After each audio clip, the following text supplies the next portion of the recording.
Whose idea was it, hands please, to put me up after Jason? Like, seriously. I was ready to go, like tissue and crying. I just really wanted to take this opportunity first from the bottom of my heart, to my Nevada Donor Network family. I know it's gonna cry. If it wasn't for you, each and every one of you, for what you do every day, your purpose in life and your passion that you share with every single one of us in this room, and to your families who probably look over at your empty pillow and your bed more often than seeing you in it, because you're out saving all of us and giving us an opportunity to have a safe place to grieve and have camaraderie like we are in this room tonight. But now I want to address the donor families. I'm one too. And I know the cost of your ticket into this room today was astronomical. It is overwhelming and it is so painful. For some of you, this is a brand new, terribly painful wound that you're here sharing. And you're here and you showed up. That takes an extreme amount of courage, when just taking a breath in this world without our loved one can be so hard. So I want to acknowledge every single one of you for coming here today to be with me and share your story with me and all of us, because it matters.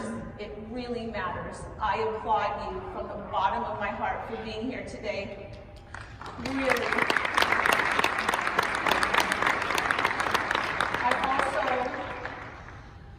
This is Mikey.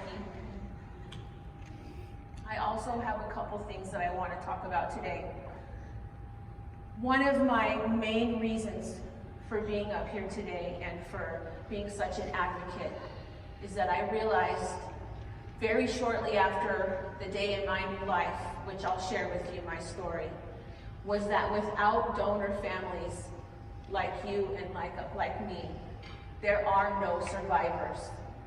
And that is extremely powerful, and I want to acknowledge that.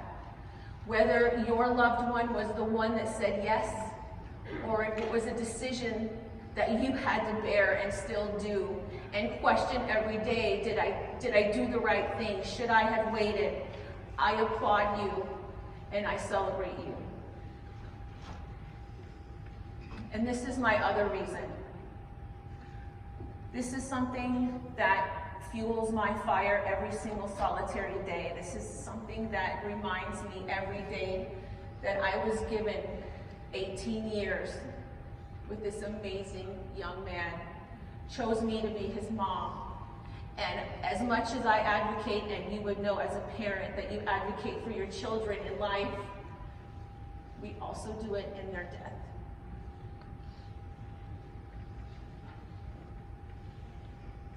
On May 17th, 2019, I was in between patients. At the time, I'm a hospice nurse now, but at the time, I was doing tube feedings for people who were unable to swallow, so that was my career. I was in between patients, and I received a phone call, dropped me to my knees. A motorcyclist has life-threatening injuries after a crash on the west side of town. Thank you for joining us at 5. I'm Brian Loftus. And I'm Denise Valdez. Now, this happened earlier this afternoon on Lake Mead, just east of Buffalo. Yeah, police say the 18-year-old motorcyclist was driving west on Lake Mead when the driver of that silver car, also an 18-year-old man, pulled out of a shopping center to make a U-turn. That's when the two collided. The motorcyclist was wearing a helmet at the time of the crash, but we're told he has life-threatening injuries, some of those injuries to his head. Now, Metro Police say this situation especially tragic because both people involved are so young. Especially this time of year with graduations and everything about to happen. They're excited about their futures, excited about everything going on, and this is an event that's going to affect both of their lives for the rest of their lives. While I was waiting at UMC in Quiet Room 1, when I was waiting so desperately to hear about the outcome of my son's accident, that is the news briefing that came over my phone. I knew then that this wasn't a skin knee or a bump on the head. That is what I saw. My son son's mangled motorcycle and his shoe circled in green spray paint. Soon after, about 2 hours later, we learned that Michael had a severe head injury due to the accident and that he would not survive his injuries. And I was reminded while I was waiting in the waiting room, Michael and I went to the DMV a year prior to get his motorcycle endorsement put on his driver's license. And because he was 18, he got to finally be a grown-up and fill out his own paperwork and sign it. So when we got to the back of the application here in Nevada, it goes over your wishes if you would like to be an organ, tissue, or eye donor. And during that visit, Michael asked questions. Michael inquired, and Michael said yes. We decided to honor Michael's wish. And this was the information that I received shortly after from the aftercare department. Thank you, Catherine. This is actually the information that we received shortly after Michael and his honor walk. We have a double lung recipient who I have met, and I will also share that with you. You can see the 5 lives, and I know that they don't have names in it, but I do know that every single one of them has families.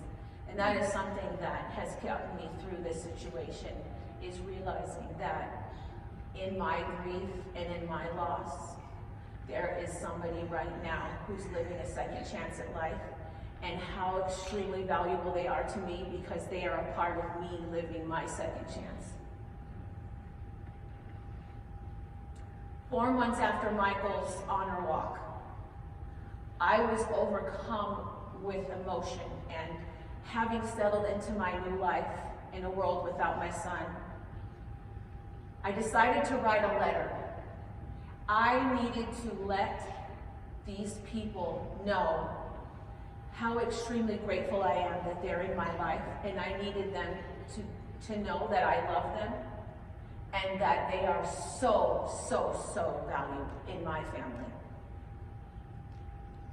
This is just a couple excerpts from the letter that I wrote. It ended up being 4.5 pages of what was between cursive, scribble, and probably some tears, all handwritten, because I wanted that authenticity.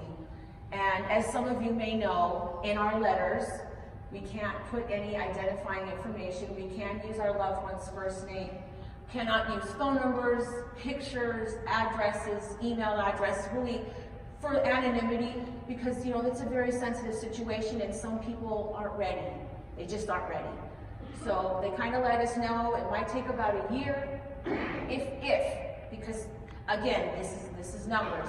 Not everybody is emotionally and physically able to make that connection.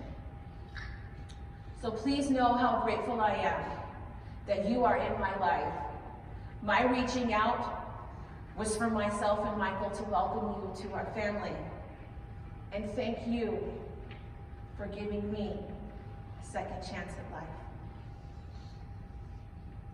On August 4th, 2020, I got a message on my Facebook Messenger from Mallory.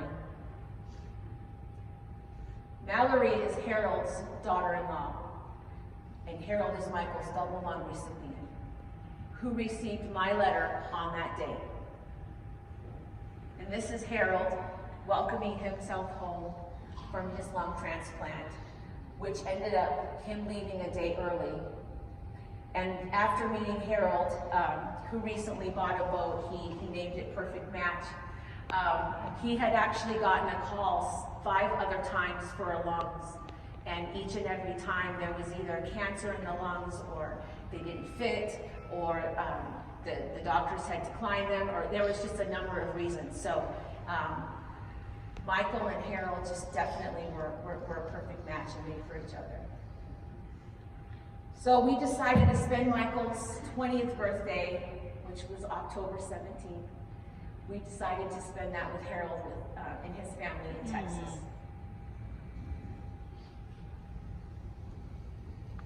All right.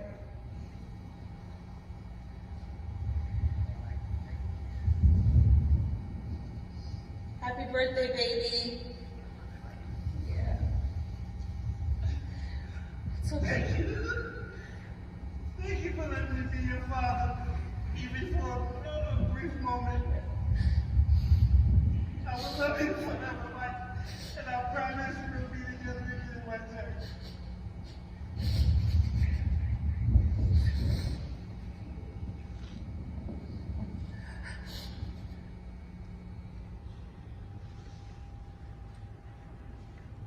My hope for you today is that you find peace in knowing what an extremely meaningful part that your loved one had in the lives not only of yours and of the lives of those who received their organs.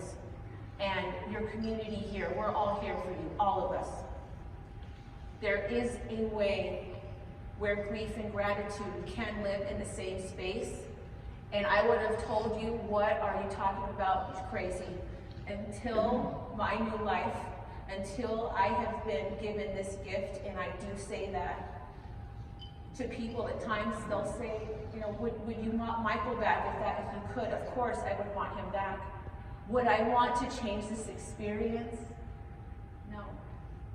It has given me an amazing amount of wisdom and humility and gratitude that I never would have experienced if I had had to live my worst nightmare.